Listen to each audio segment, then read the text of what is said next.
14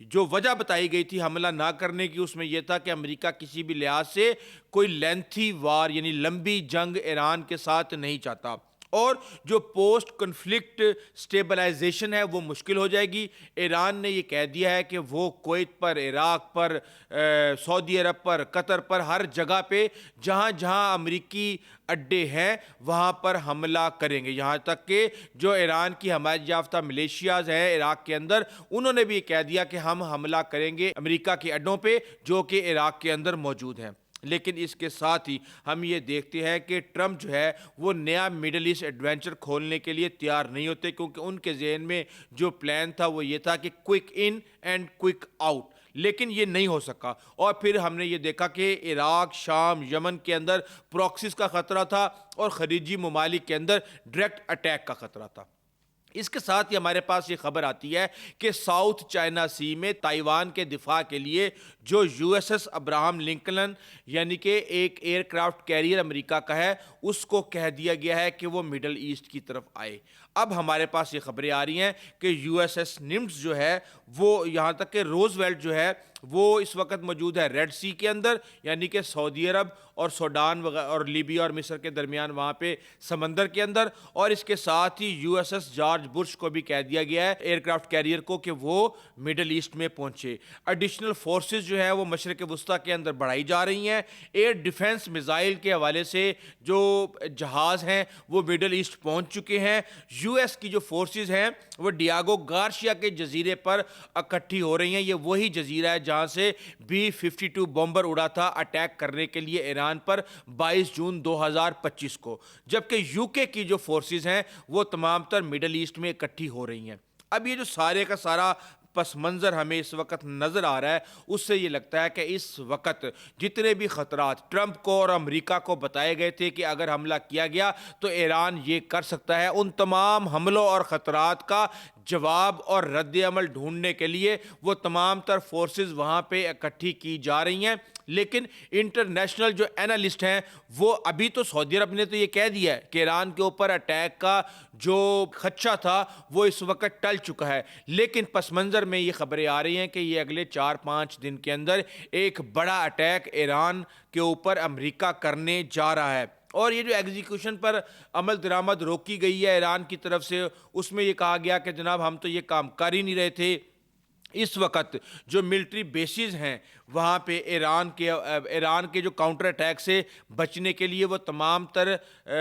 عملی اقدامات کر رہے ہیں۔ اسرائیل کے اندر کہا یہ جا رہا ہے کہ جب پہلا اٹیک کیا گیا تھا ایران کے اوپر تو ایران نے 500 میزائل جو ہیں وہ فائر کیے تھے اسرائیل کے اوپر، جن میں سے کئی میزائل ہم نے یہ دیکھے تھے کہ مین تل ابیب کے اندر جا کے انہوں نے کافی نقصان پہنچایا تھا۔ جو انٹرسیپٹرز ہیں یعنی پیک 3S، SM-3S تھرڈ، یہ ان کی کمی ہو چکی ہے۔ یعنی کہ میں آپ کو بتا دوں کہ جب یمن کے اندر حوثی باغیوں کے خلاف کارروائی کی گئی تھی تو ایک دن میں اتنے انٹرسیپٹرز استعمال ہو گئے تھے جو کہ ایک سال کے اندر جن کی پروڈکشن ہوتی ہے۔ اور بے شک اسرائیل نے 1/3 لاکٹ لانچر جو ہے ایران کے وہ تباہ کر دیے تھے، لیکن کہا یہ جا رہا ہے کہ اس وقت surface to surface missile launchers Iran کے پاس بڑی تعداد میں موجود ہیں، یہاں تک کہ اتنے میزائل نہیں ہیں جتنے کہ راکٹ لانچر جو ہے ان کے پاس موجود ہیں۔ اب اس ساری صورتحال کے اندر ہم یہ دیکھ رہے ہیں کہ ایک طرف ایک طاقت ٹرمپ کو اور امریکہ کو یہ بتا رہی ہے کہ جناب پورا خطہ شدید دھچکوں کی لپیٹ میں آ جائے گا، اور پاکستان، سعودی عرب، ترکی سمیت سب نے حملے کی مخالفت کر دی۔ اور اس کے ساتھ ہی ہم یہ دیکھ رہے ہیں کہ جو امریکی وزیر خزانہ ہے انہوں نے بھی یہ کہہ دیا ہے کہ جناب ایرانی جو لیڈرز ہیں وہ پیسہ نکال رہے ہیں اور یہ ڈوبتے ہوئے جو جہاز ہے اس سے چوہے جو ہیں وہ چھلانگیں مار رہے ہیں۔ اور اس سلسلے میں انہوں نے ایران کے جو 5 بڑے اہلکار ہیں، یعنی کہ میں آپ کو بتا دوں کہ جو سیکرٹری ہیں سپریم نیشنل سیکیورٹی کونسل کے، علی لاریجانی، محمد رضا ہاشم، نعمت اللہ باقری، عزیز اللہ ملکی اور ید اللہ بو علی، ان سب کو شیڈو بینکنگ نیٹ ورک سمیت دیگر چیزوں کے اوپر ان کے ساتھ 18 لوگ اور بھی ہیں جن پر پابندی لگا دی گئی ہے، اور ساتھ میں 25% ٹیرف ان ممالک پر لگا دیا گیا ہے جو کہ تجارت کر رہے تھے ایران کے ساتھ۔ اب پاکستان نے تو جو کرنا ہے سو کرنا ہے، پاکستان نے کہہ دیا کہ ہم یہ معاملہ امریکہ کے سامنے اٹھائیں گے، لیکن اس وقت جو بھارت سے خبریں آ رہی ہیں وہ یہ ہے کہ وہ چابہار کو سرنڈر کرنے جا رہے ہیں۔ اس سے پہلے چابہار پر امریکہ نے پابندیاں لگا دی تھیں اور یہ پابندیاں اکتوبر 2025 میں لگی تھیں، جس پہ 6 ماہ کی ایکسٹینشن دی گئی تھی انڈیا کو۔ تو اب جو خبریں ہمارے پاس آ رہی ہیں وہ اپریل میں وہ ایکسٹینشن بھی ختم ہو جائے گی اور انڈیا مزید کسی بھی قسم کے اس طرح کے معاملے میں نہیں گھسنا چاہتا، کیونکہ اس وقت اس کا $1.7 بلین کا ٹوٹل ٹریڈ ہے ایران کے ساتھ، جبکہ امریکہ کے ساتھ اس کا $100 بلین سے زیادہ کا ٹریڈ ڈسٹرب ہوا ہے۔ تو اب وہ جو خواب تھے افغانستان کے ایران کے راستے تجارت کرنے کے اور بھارت کے جو خواب تھے وہ افغانستان پہنچنے کے، سینٹرل ایشیا پہنچنے کے، یورپ پہنچنے کے، رشیا پہنچنے کے، وہ سب اس وقت خاک میں ملتے ہوئے نظر آ رہے ہیں۔ لیکن اس کے ساتھ ہی ہم یہ دیکھ رہے ہیں کہ یہ جو بیک گراؤنڈ کے اوپر کورسپونڈنس ہو رہی ہے یہ میں 1979 کے اندر انقلاب ایران کے دوران امریکہ اور امام خمینی کے درمیان ہونے والی پس منظر کے جو مذاکرات تھے اس کے بارے میں آپ کو تھوڑا سا بتاتا ہوں، جس سے آپ کو اندازہ ہوگا کہ یہ ممالک جب آپس میں جنگیں لڑ بھی رہے ہوتے ہیں تو بیک ڈور پہ کس طرح کی ڈپلومیسی ہوتی ہے۔ جنوری 1979 میں جو شاہ ایران رضا پہلوی تھے ان کو چھٹیوں کے بہانے ملک چھوڑنے کا کہا گیا اور انہیں ایجپٹ پہنچایا گیا، مصر میں۔ ایران میں ان کے خلاف تحریک آیت اللہ روح اللہ خمینی کی قیادت میں فیصلہ کن مرحلے میں اس وقت یہ داخل ہو چکی تھی اور پیرس میں امام خمینی جو ہیں وہ جلا وطنی کی زندگی گزار رہے تھے اور انہوں نے امریکی صدر جمی کارٹر کی انتظامیہ کے ذریعے براہ راست اور خفیہ رابطوں کا آغاز کیا۔ 15 سے 27 جنوری 1979 کے درمیان امریکی سفارتکار وان زمرمین نے خمینی کے غیر رسمی chief of staff Ibrahim Yazidi سے متعدد خفیہ ملاقاتیں کی، جس کی منظوری خود وائٹ ہاؤس نے کی تھی۔ اچھا، اب جب امام خمینی نے جمی کارٹر کو، امریکی صدر کو، ایک خفیہ پیغام پہنچایا تو ان کو 3 بنیادی مطالبات ان کے سامنے رکھے کہ خمینی کی ایران واپسی میں کوئی رکاوٹ نہیں ڈالی جائے گی، وزیر اعظم بختیار کی حکومت کو ختم کیا جائے گا اور ایرانی فوج کو غیر جانبدار یا خمینی کے حق میں مائل کیا جائے گا۔ اب یہ سارے کا سارا بالواسطہ جو انتباہ ہے یہ پیغام کی صورت میں پہنچ جاتا ہے۔ فوج نے کریک ڈاؤن کیا، امریکی شہری خطرے میں پڑ سکتے ہیں، تاہم ساتھ ہی برہان کے پرامن حل کے اوپر زور دیا گیا۔ وہاں پہ یہ کہا گیا کہ جناب انٹرنیشنل مارکیٹ چوپٹ ہو جائیں گی، تیل کی سپلائی رک جائے گی، وہاں پہ اموات ہوں گی، اور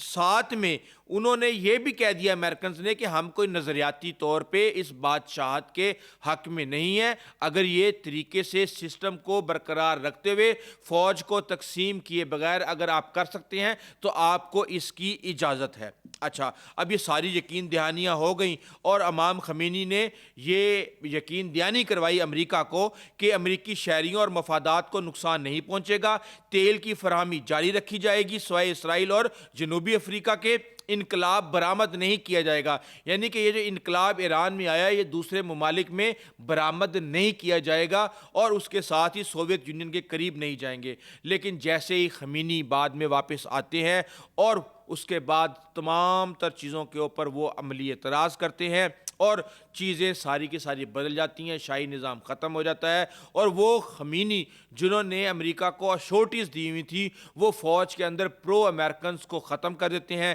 اپنے ساتھیوں کے اندر جو جتنے بھی امریکہ سے رابطہ رکھنے والے لوگ تھے ان سے کنارہ کش ہو جاتے ہیں۔ اور اس کے بعد ہم یہ دیکھتے ہیں کہ پچھلے 40-45 سال سے ایران امریکہ کے خلاف اور اس کے مفادات کے خلاف اس خطے کے اندر نہ صرف کام کر رہا تھا بلکہ سعودی عرب جیسے ممالک کے اندر انقلاب اس نے برآمد کرنے کی کوشش کی، اور یہ وہ دستاویزات ہیں جو کہ 40 سال کے بعد سامنے آئی ہیں کہ کس طریقے سے بیک ڈور کے اندر ڈپلومیسی ہوئی تھی، لیکن اس وقت امریکہ امام خمینی کے تمام تر عزائم کو سمجھنے میں ناکام رہا اور امریکہ کی مرضی سے امام خمینی ایران میں آئے لیکن اس کے بعد پھر ان کے ہاتھ نہ لگے. یہ صورتحال اس وقت، اور کہا یہ جا رہا ہے کہ جناب یہ جو جنگ ہے یہ ابھی جاری ہے، اور جو پروٹیسٹ ہے ایران کے اندر وہ بھی ابھی جاری ہے. جب تک کہ انٹرنیٹ کا بلیک ڈاؤن ختم نہیں ہو جاتا، وہ ظلم کی داستانیں جو کہ ایران میں بقول مغربی میڈیا رقم کی گئی ہیں، ان کی فوٹیجز، ان کی تصاویریں، ان کے اہل خانہ کے شارٹس وغیرہ نہیں آتے. یہ ایک طرح سے ابھی تک آپ یہ سمجھ سکتے ہیں کہ جو آتش فشاں ہے وہ ابھی پھٹا نہیں. وہ پھٹے گا اس دن جس دن ایران کے اندر انٹرنیٹ آن ہوگا. اس والے سے آپ کو اپڈیٹ کرتے رہیں گے. ابھی تک کے لیے اتنا ہی. آئندہ تک کے لیے اجازت دیجیے. اللہ حافظ.